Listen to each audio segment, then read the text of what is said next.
I used to be skinny fat, and now I have a pretty lean physique and an aesthetic physique.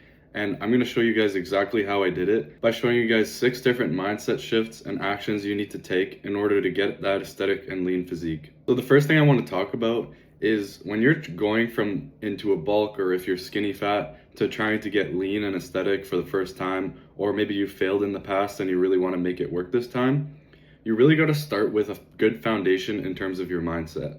So the first time I went into a cut, I kind of had the mindset that I wanted to get bigger and I wanted to feel big and have a physical presence, right? Because when I first started, I was skinny fat, I had no physical presence, I felt tiny all the time, and all throughout my life I've been the small guy. So I was kind of insecure about my size and I wanted to be bigger. The only problem with this was that when I decided that I was a bit too high in body fat, which is because I bulked at the beginning instead of cutting like I should have, when I decided I wanted to cut, my identity wasn't aligned with my goal. So what I mean is I still wanted to feel big and get bigger, but I knew I had to get leaner to look better, and that was my main goal at the time.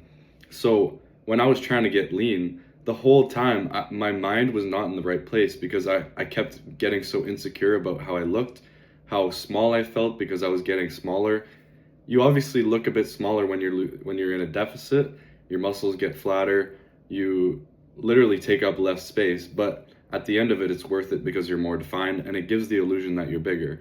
So I really couldn't stick to the cut properly because my mind wasn't aligned with that goal. And it's really important that you align all your actions with your identity so that the process is seamless and you're not fighting a bunch of resistance in your mind, constantly second guessing yourself if you're making the right decision or not.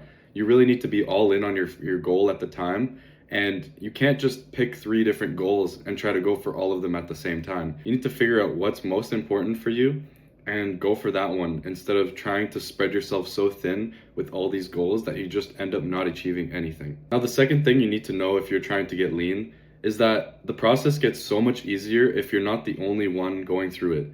And I found this out when I started making a lot more friends in the gym. And I encourage you guys to really get out there and try to make some friends at the gym, or even just meet people that look like they're in shape and try to just have conversations with them. Because these people will really make you feel like what you're going through is normal.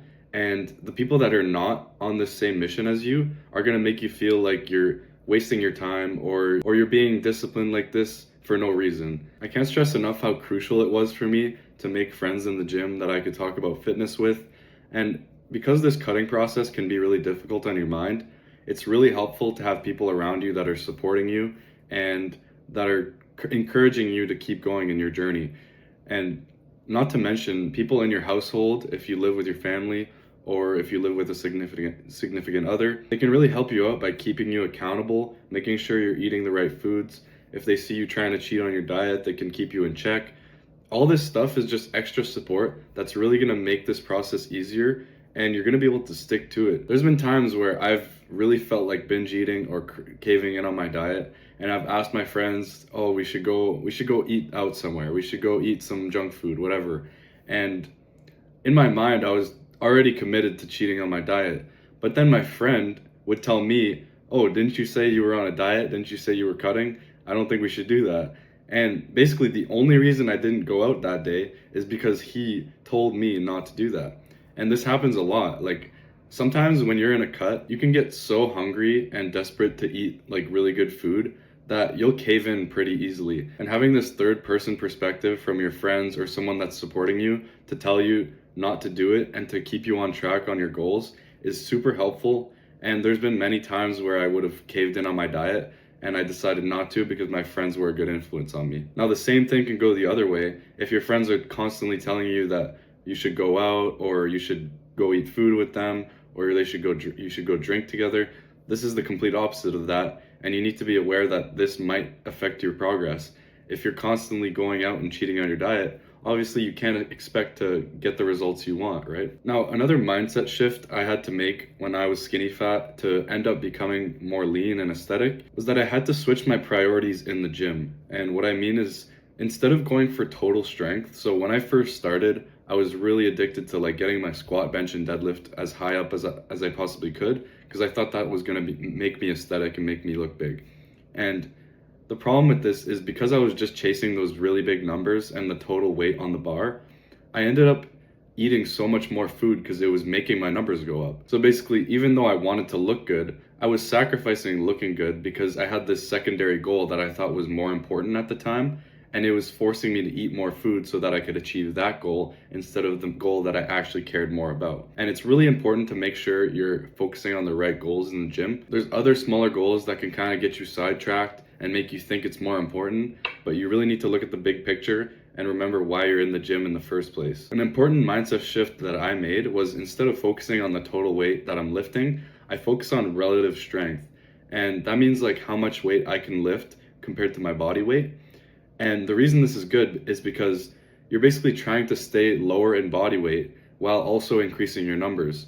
So you're basically going to try to stay lean while also getting stronger. And this is the exact recipe you need to have an aesthetic physique, because you're maintaining and building muscle while also staying at a low body fat percentage.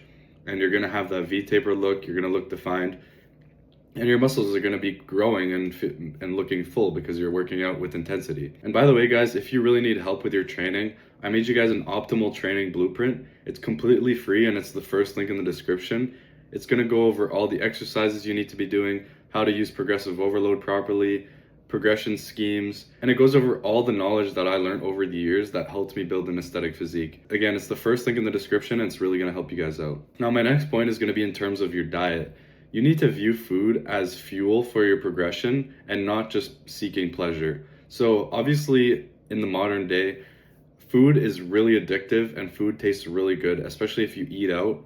But you need to make sure that you're not using food as a source of pleasure, where you're just using it to have fun and get that dopamine hit. And basically, if you're bored, you're eating.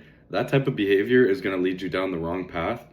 You need to really look at food as fuel for your progression in the gym, and also for your mind. For example, you can look at carb loading before your workouts so that you have more energy to lift in the gym. And the problem with viewing food as a source of pleasure is that you're constantly going to be overeating. When I go out to eat food, or if I eat something that I really enjoy, I have such a hard time stopping myself from eating the entire serving in front of me. But if I'm eating for fuel, I'll stop myself, or I'll make sure my portion is at the right size to where I'm not overeating. And this is really important if you're trying to hit your calorie goal. If you're constantly overeating and filling yourself up, first of all, you're going to get sleepy and tired all day because you're always digesting food.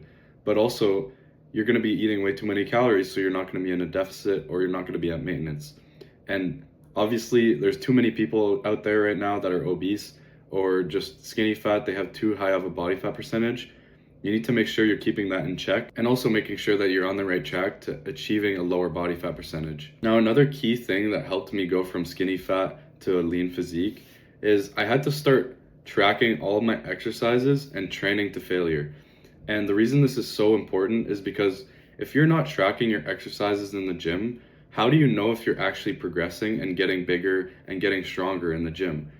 If you constantly go in the gym and do the same weight over and over again, although muscle growth does increase your progressive overload potential, if you're not actively trying to put more weight on the bar, you're literally limiting the amount of muscle growth you're going to be creating, because your body is not being forced to lift more weight, therefore increasing mechanical tension. So you're just using the same mechanical tension every time, and your body doesn't need to grow. You need to be actively trying to progressive overload, even though it does come after muscle growth.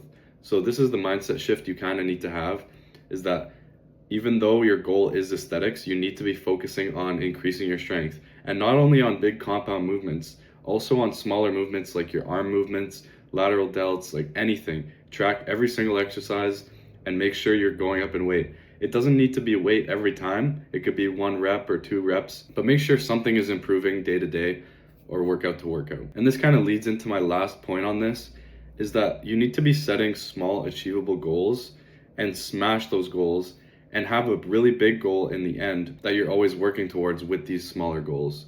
So the reason you have to do this is because if you just have this really high goal and you're putting it on a pedestal, for example, if you want to get to 10% body fat and you've never been there before and you think it's really difficult, how about instead of thinking I want to get to 10% body fat, think about the actions you need to take to get there and focus on achieving those and smashing them out of the park. For example, you could chase improving a number on one of your exercises, so increasing the reps, achieving progressive overload. Or instead, you could set a body weight goal. I want to lose 2 pounds. I want to lose 5 pounds. I want to drop 1 or 2% body fat this month. These small goals are so essential for your mindset in terms of something difficult like getting super lean.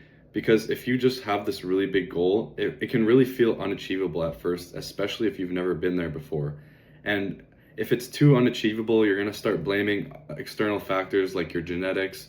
And I hear this all the time. If you've never gotten to a certain point, you have to have that self-belief that you can get there. But the only way you can do that is by focusing on the next step in front of you instead of how far you are from your actual goal. Always focus on what you can do right now or in this workout to improve, to make yourself better for the next workout. It should be workout to workout. That's how you're focusing on your goals instead of this really big goal that seems really far away. Now, I hope these actionable steps and mindset shifts help you out when trying to get lean for the first time, or if you've been stuck for a while and plateauing. I hope these get you over the edge and back on track to achieving your goal. These are really things that helped me out when I was skinny fat and when I bulked up too hard. When I started to cut, without these things, I don't think I would have achieved my goal. So if you really implement them, I really think it's going to help you out. And yeah, thanks for watching.